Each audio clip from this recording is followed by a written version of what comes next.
دلته زموږ هر قسمه د قرباني څاروي ملاویږي چې هغه د لکو نه والا د 3000 نه والا تر د 3 لک روپو پورې زموږ څاروي شته ښه په مناسب ریټ باندې دا مونږ د سن نه راوستي دي لهذا دا سودا زمونږ لس 15 ورځې مخکې شوې ده اوس خو منډیانې ډېرې تیزې دي او د پنجاب څاروي هم ډېر تیز دي ولې چې رش دی او سیزن دی نو موږ د سن نه راوستي دي په هغه لحاظ باندې دا څاروي ارزان دي او ښه څاروي دي زموږ هر قسمه څاروي ملاویږي که سخیلي که جوډالي که سنډالي نو چې هر قسمه څاروي چاته پکاري په مناسب ریټ به انشاءالله ملاویږي دا څاروی موږ راوستی دی او د دې موږ 2.5 لک روپۍ بیه کوو او د نور کلنۍ په نسبت باندې سږکاله څاروي ډېر ګران دي او زموږ سره کاټیم دي او سخوندران هم دي سخوندري هم دي او ماشاءالله د دې نه پکې ښه هم دي او څه پکې لاندې دي دغه 4 لک روپو نه والا د 2.5 لک روپو پورې د 1.5 لک روپو پورې څاروی زموږ سره میلاویږي زموږ سره دا مالونه را سره دي معیار او میله کې ولن او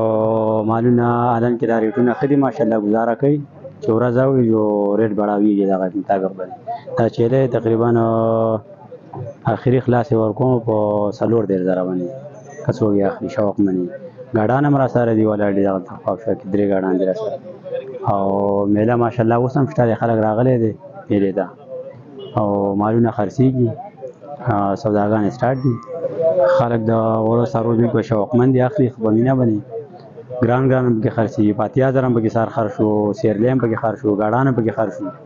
او اوس هم الان کې شته که څوک راتلل غواړي جو راشي وزټ وکړي معیار ته او څاروي به ته په ارزان ریټ باندې میلاویږي دا جی د معیارو منډۍ ده نن د میلې ورځ ده او د اختر شپې ورځې دي په دې ورځو کې چې کوم دی ټول سوداګر راځي او مالونه اخلي په دې کې عوام خلک چې کوم دي هغوی نه پوهېږي په دې خبره باندې په نسبت د نور کلنۍ لکه عام طور چې کوم قصابي مال خرڅېږي نو تقریبا هغه په 2000 روپۍ لکه میلاویږي عام بازارونو کې او دلته که اوس سوچ وکړي نو دا کچ څاروي چې کوم دي په نسبت د نور کارونو دا سسته دي دا نن چې کوم دی په 1500 روپۍ باندې قصابي میلاویږي لکه کیلو غوښه او هغې ته هم خلک وایي دا ګران دي نو د څاروو منډۍ چې کوم دی مزه نشته دی او ریټونه کم دي د کچو څاروو البته غټ څاروي چې کوم دي نو غټ څاروي د هغو ریټونه لږ تیز دي خو لکه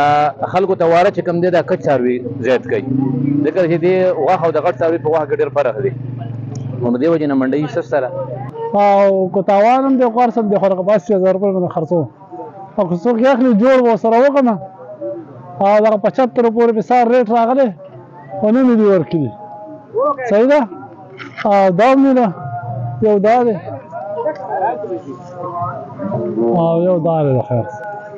ښه مزېدار ګډان دي ماشاءالله سپین